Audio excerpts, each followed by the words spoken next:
Tahukah Anda, mengubah kemunduran menjadi kesuksesan bukan hanya sulit, bahkan hampir mustahil. Itulah sebabnya semua orang menyukai kisah kebangkitan, bukan? Mereka bilang kegagalan adalah guru terbaik, dan itu benar. Tidak ada pengusaha yang meraih kesuksesan luar biasa tanpa beberapa bekas luka pertempuran dan beberapa kisah untuk diceritakan. Jika Anda sedang dalam perjalanan bisnis Anda sendiri, maka Anda bisa mendapatkan banyak manfaat dengan menerapkan kebijaksanaan yang diperoleh dengan susah payah dari orang lain. Jadi, dalam video ini, kita akan menyelami kisah 5 pengusaha terkenal yang kehilangan segalanya, dan melawan segala rintangan, bangkit kembali dengan lebih kuat. Selamat datang di Alux, tempat para miliarder masa depan datang untuk mendapatkan inspirasi. Baiklah, mari kita bertualang kembali ke tahun 1899 ketika orang masih menyebut mobil sebagai kereta tanpa kuda. Seperti teknologi baru lainnya, mobil awalnya merupakan produk mewah yang hanya tersedia untuk orang kaya. Namun, ada seorang mekanik muda dan berbakat yang ingin mengubah itu. Namanya, Anda mungkin sudah menebaknya, Henry Ford. Henry tidak punya uang untuk mendirikan pabriknya sendiri, membuat mobilnya sendiri, dan mempekerjakan pekerjanya sendiri. Jadi, ia harus memulai perusahaan pertamanya dengan bantuan para investor. Sayangnya, visi mereka tidak selaras. Henry ingin membuat satu kendaraan yang andal dan berkualitas tinggi untuk kelas menengah. Namun, para investornya ingin menjual berbagai macam mobil kepada para kolektor kaya dengan harga yang sangat tinggi. Dan itu tidak akan menjadi masalah jika Henry dapat memberikan setiap mobil perhatian terhadap detail yang layak. Namun, para investornya memaksanya untuk segera menjualnya, yang berarti kualitasnya tidak ada. Sayangnya, bisnisnya kehilangan semua pelanggannya dan tutup setelah kurang dari 2 tahun. Henry menganggur, jadi ia fokus untuk meningkatkan keahliannya di dunia balap yang sedang berkembang pesat, di mana tidak ada yang dapat menandingi kecepatan dan tenaga mobil yang ia buat. Dan karena itu, Henry pada dasarnya menjadi insinyur selebriti yang menarik lebih banyak investor yang ingin membangun perusahaan bersamanya. Kali ini, para investor ingin membuat kendaraan yang terjangkau dan Henry ingin membuat mobil balap yang mahal. Sekali lagi, visi tersebut tidak selaras. Jadi, para investor memecat Henry hanya dalam beberapa bulan.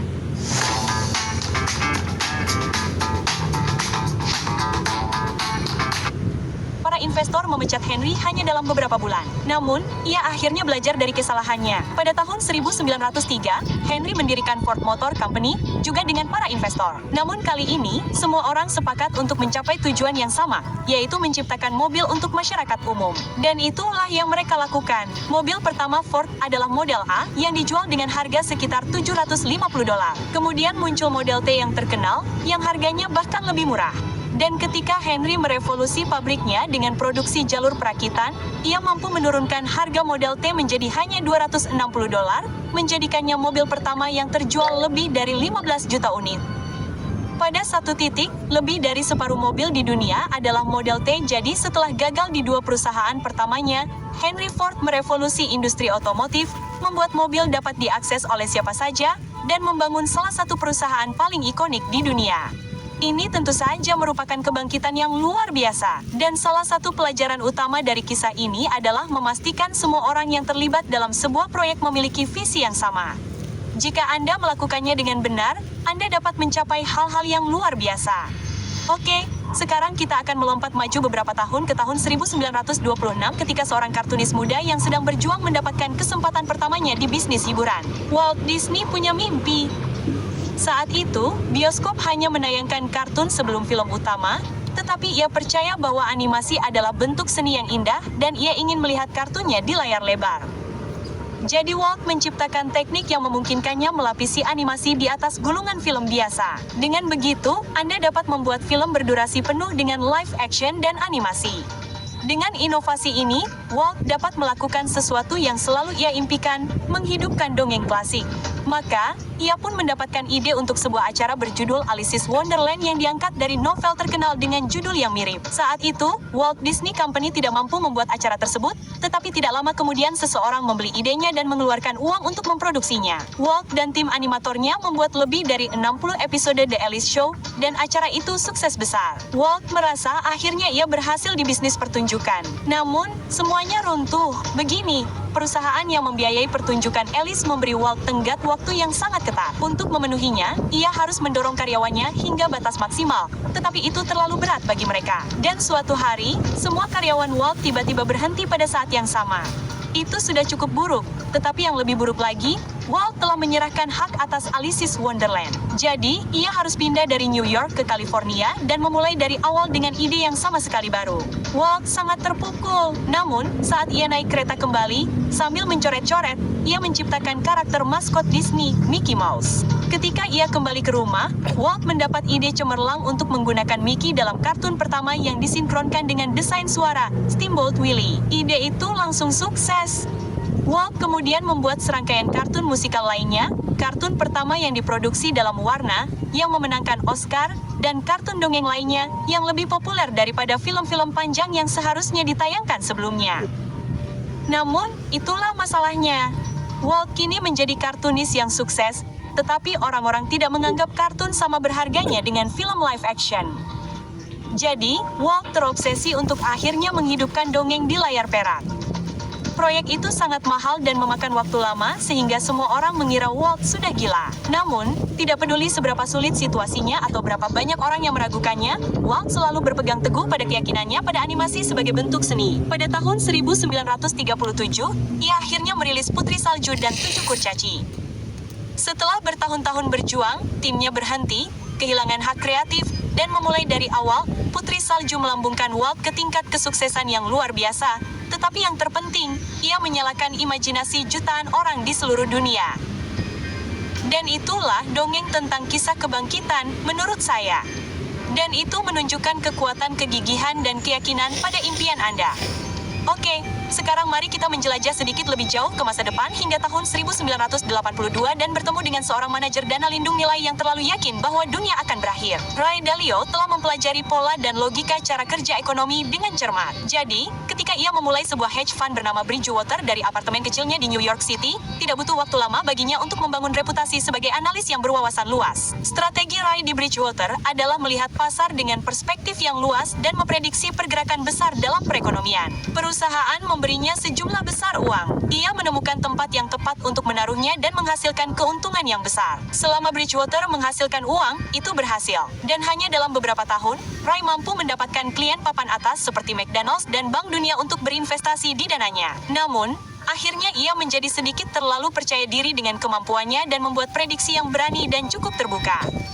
AS akan memasuki resesi besar. Sekarang, jika ia benar, Ray dapat menghasilkan banyak uang untuk dirinya sendiri dan kliennya. Namun, ia begitu yakin sehingga pada dasarnya ia menyiapkan seluruh portofolio Bridgewater untuk mendapatkan keuntungan dari resesi yang sayangnya tidak pernah terjadi baginya. Sebaliknya, AS mengalami kenaikan besar-besaran yang berlangsung hampir 2 tahun, yang berarti investasi Ray bangkrut dan semua kliennya menarik diri dari dana tersebut. Pada satu titik, ia harus memberhentikan semua karyawannya dan meminta ayahnya sebesar $4.000 untuk menyelamatkan Bridgewater dari kebangkrutan. Hal ini tentu saja memalukan bagi Ray. Ia membuat prediksi yang sangat terbuka yang tidak menjadi kenyataan, yang berarti perusahaannya dan reputasinya berada di ambang kehancuran total. Namun, pengalamannya memberinya satu pelajaran penting. Pekerjaan Ray adalah membuat keputusan yang baik, dan ia telah membuat keputusan yang buruk karena semua orang di Bridgewater takut untuk menantangnya dan ia tidak pernah mempertanyakan ide-idenya sendiri. Jadi, ketika Ray mulai membangun kembali perusahaannya dari bawah ke atas, ia memastikan tidak akan pernah membuat kesalahan ini lagi. Untuk membuat keputusan yang benar-benar tepat, Ray perlu menciptakan budaya transparansi radikal di Bridgewater, yang memungkinkan setiap orang menyuarakan pendapat mereka tanpa memandang pangkat. Ide setiap orang akan dihargai dan ditentang, termasuk dan terutama ide-idenya sendiri. Ray membangun sebuah sistem yang tidak mengukur ide berdasarkan siapa bosnya, tetapi kualitas ide itu sendiri. Berkat sistem ini, ia mampu membangun tim yang ia percayai dan yang mempercayainya. Sejak saat itu, strategi Bridgewater berubah dari bertaruh besar pada prediksinya sendiri menjadi mengumpulkan sebanyak mungkin perspektif dan melakukan investasi yang terdiversifikasi. Butuh waktu bertahun-tahun untuk memulai lagi, tetapi Bridgewater menghasilkan laba yang stabil. Dan pada tahun 2002, semuanya terbayar. Tahun itu, pasar turun 22% dan beberapa hedge fund kehilangan segalanya. Namun, Ray hanya turun beberapa poin persentase. Strateginya berhasil. Setelah ini, perusahaan-perusahaan besar, dana pensiun, dan bahkan bank-bank internasional berbaris untuk menginvestasikan uang mereka dengan Ray. Dan hanya dalam waktu 3 tahun, Bridgewater menjadi hedge fund terbesar di dunia. Dan masih demikian hingga hari ini. Pelajaran yang dipelajari Ray pada tahun 1982 menjadikannya salah satu investor paling sukses di dunia. Untuk membuat keputusan terbaik, lepaskan ego Anda dan bangun budaya kepercayaan dan transparansi di sekitar Anda. Oke, jadi sejauh ini Anda telah mempelajari 3 pelajaran besar dalam video ini. Ya, itu bagus untuk diketahui.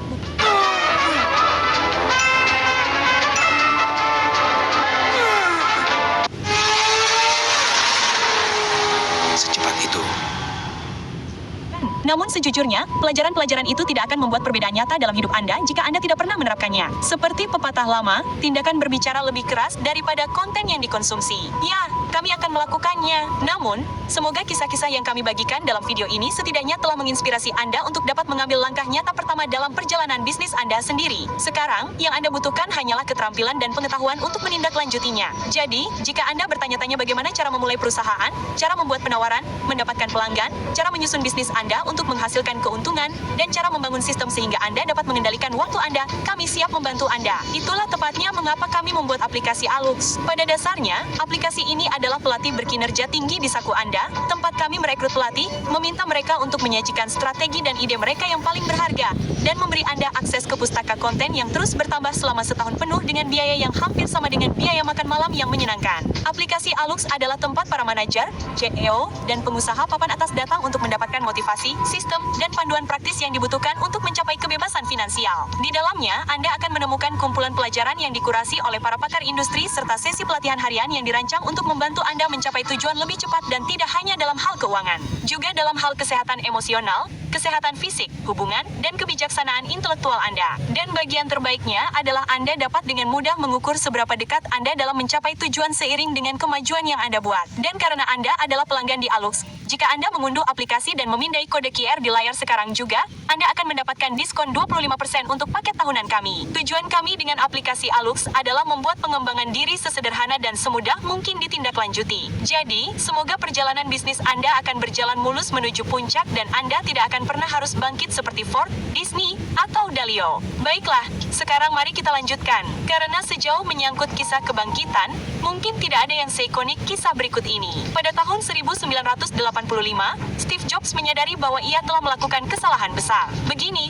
Steve memulai Apple saat ia berusia 21 tahun, seorang hippie yang putus kuliah dan memiliki bakat di bidang komputer. Jadi, ketika usaha rintisan garasi kecilnya berubah menjadi perusahaan teknologi baru yang paling populer di Silicon Valley, ia sama sekali tidak siap untuk memimpin perusahaan tersebut. Saat itu, Steve ingin mengubah dunia dengan komputer. Tetapi ia pun harus menerima kenyataan bahwa ia tidak pantas menjalankan perusahaan besar dengan pemegang saham, rantai pasokan, dan akuntan. Jadi, alih-alih menjadi CEO sendiri, Apple mempekerjakan orang-orang yang lebih berpengalaman untuk menjalankan bisnis, sementara Steve berfokus pada apa yang paling ia kuasai, membuat produk-produk hebat. Jadi, salah satu CEO yang mereka pekerjakan adalah seorang pria bernama John Sculley. Dan pada awalnya, ia dan Steve sangat cocok. Mereka tampaknya memiliki visi yang sama untuk Apple. Namun seiring berjalannya waktu, ia mulai menyadari bahwa Sculley lebih peduli dengan peningkatan keuntungan jangka pendek Apple daripada membangun komputer yang luar biasa. Dan ini menjadi masalah besar. Steve baru saja menghabiskan waktu bertahun-tahun untuk mengembangkan 2 produk utama dengan teknologi terbaru.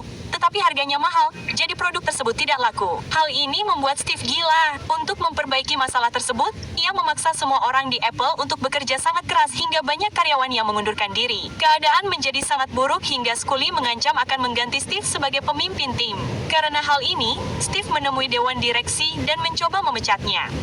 Sayangnya, dewan direksi juga mulai bosan dengan Steve dan mereka malah memutuskan untuk memecatnya. Jadi, di usia 30 tahun, Steve dipermalukan dan dikeluarkan dari perusahaannya sendiri. Sekarang, dari segi uang, ia memiliki lebih dari cukup. Namun, harga dirinya telah terluka, dan ia kini terobsesi untuk membangun sesuatu yang bahkan lebih besar dari Apple. Jadi, alih-alih pensiun, Steve mengerjakan 2 proyek baru. Pertama, ia memulai perusahaan komputer lain bernama Next. Akan tetapi, Next menjadi lebih kacau karena kini Steve tidak memiliki CEO atau dewan direksi yang memberitahu apa yang tidak dapat ia lakukan. Namun, hal itu juga memaksa Steve untuk belajar cara memimpin perusahaan. Jadi Next melakukan beberapa hal dengan sangat buruk dan beberapa hal lainnya dengan sangat baik. Tetapi kita akan membicarakannya sebentar lagi. Untuk saat ini, proyek kedua Steve mengalami kemajuan yang jauh lebih pesat. Jadi, segera setelah dipecat dari Apple, Steve membeli sebuah perusahaan yang membuat komputer untuk membuat gambar yang dihasilkan komputer untuk film. Anda mengenalnya sebagai CGI. Namun, bisnisnya sedang berjuang, jadi Steve mengganti namanya menjadi Pixar. Dan alih-alih membuat komputer, mereka beralih beralih membuat film animasi 3D. Ini mulai terdengar familiar? Ya, Anda benar. Oke, sama seperti Walt Disney yang menghidupkan film animasi gambar tangan pertama dengan Snow White, Steve dan Pixar melakukan hal yang sama dengan animasi komputer melalui Toy Story. Dan sejarah berulang dengan sendirinya. Toy Story juga merupakan kesuksesan yang mengguncang industri. Bahkan, Steve menjadikan Pixar sebagai perusahaan publik tepat sebelum peluncurannya. Dan karena orang-orang membeli sahamnya dengan gila-gilaan dan dia memiliki sebagian besar saham, dia menjadi miliarder. Dan itu sudah cukup menjadi kebangkitan. Tetapi sebenarnya Steve baru saja memulai di sini. Anda lihat, tahun 90-an adalah waktu yang tepat bagi sebagian besar perusahaan teknologi. Kecuali Apple bukanlah salah satu dari mereka. Mereka telah kehilangan ribuan pelanggan karena sejak Steve pergi, mereka berhenti meningkatkan sistem operasi komputer mereka. Sementara itu, Microsoft Windows telah menjadi sangat populer sehingga pemerintah AS menganggapnya sebagai monopoli. Sederhananya, Apple membutuhkan sistem operasi yang benar-benar baru, tetapi mereka sangat bangkrut sehingga tidak mampu membangunnya dari awal. Jadi sebagai gantinya, mereka perlu membeli perusahaan yang telah memiliki sistem operasi. Dan lucunya, satu-satunya pilihan mereka adalah Next. Meskipun Next tidak pernah sukses besar, Steve selalu fokus pada inovasi. Jadi, sistem operasi mereka bertahun-tahun lebih maju dari Apple. Pada tahun 1997, Apple membeli Next seharga $427 juta. Dan ketika Steve kembali, dia kembali dengan penuh semangat. Awalnya, dia hanya memimpin proyek sistem operasi. Namun tidak lama kemudian dia naik pangkat dan menjadi CEO Apple. Dan kali ini, dia siap untuk pekerjaan itu. Steve tetap bersikap keras terhadap karyawannya, tetapi sekarang bukan untuk melindungi pekerjaan atau citranya. Dia benar-benar bekerja sama dengan semua orang untuk membuat produk terbaik yang mereka bisa. Ketika Steve mengambil alih, Apple berada di ambang kehancuran, tetapi di bawah kepemimpinannya, mereka merilis beberapa produk paling inovatif yang pernah ada di dunia, termasuk iMac, iPod, iPhone, dan iPad. Produk-produk itu terus mengalami kesuksesan. Dan pada tahun 2011, setelah bertahun-tahun meraih kesuksesan yang belum pernah terjadi sebelumnya, Apple menjadi perusahaan paling bernilai di dunia. Steve mengubah dunia lebih dari beberapa kali, dan tidak berlebihan untuk mengatakan bahwa ia memiliki salah satu kisah kebangkitan paling gila di luar sana. Itu adalah bukti dari apa yang dapat Anda capai ketika Anda belajar bekerja dengan orang lain dan Anda tidak pernah berhenti berinovasi.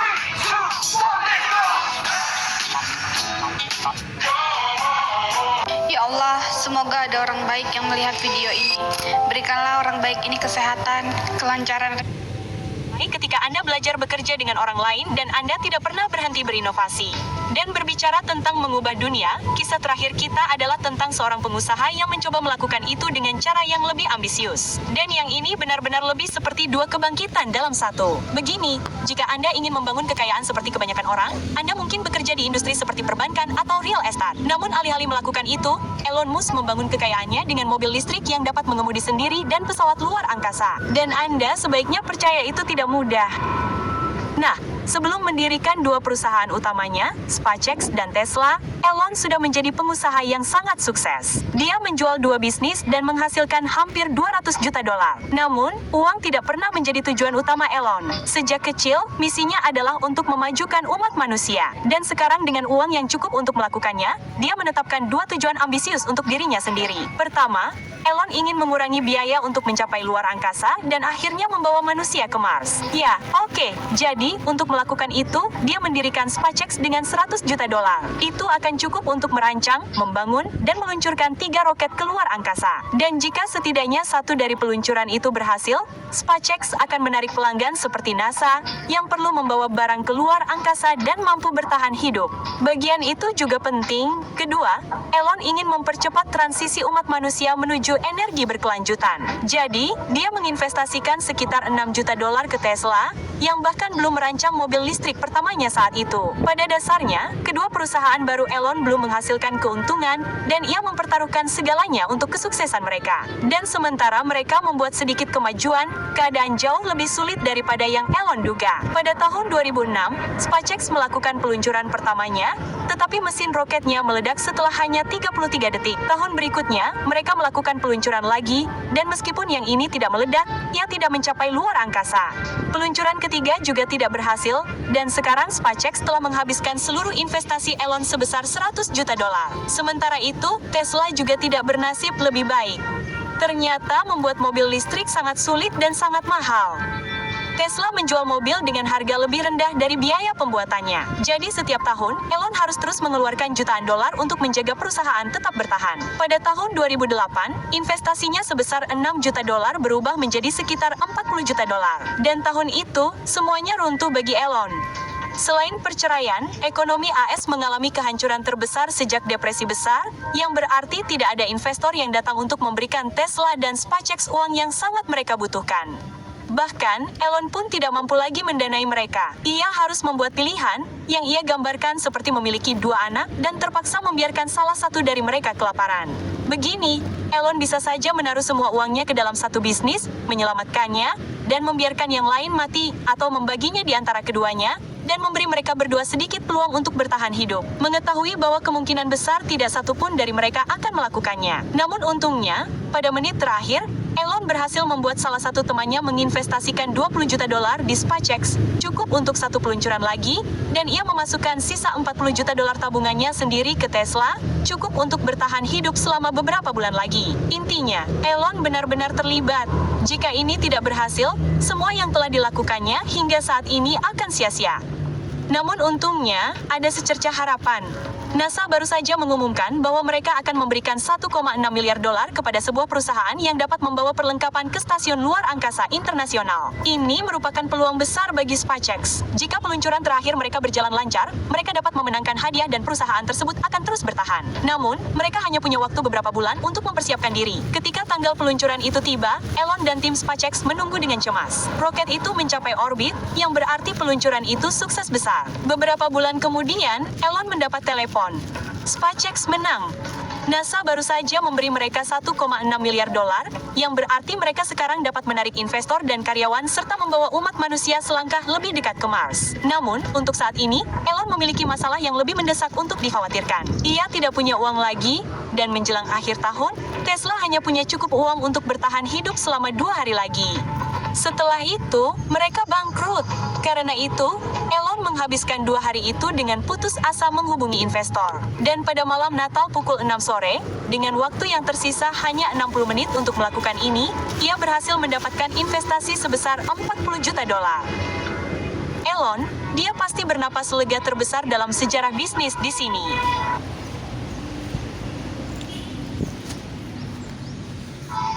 Tesla baru saja diselamatkan.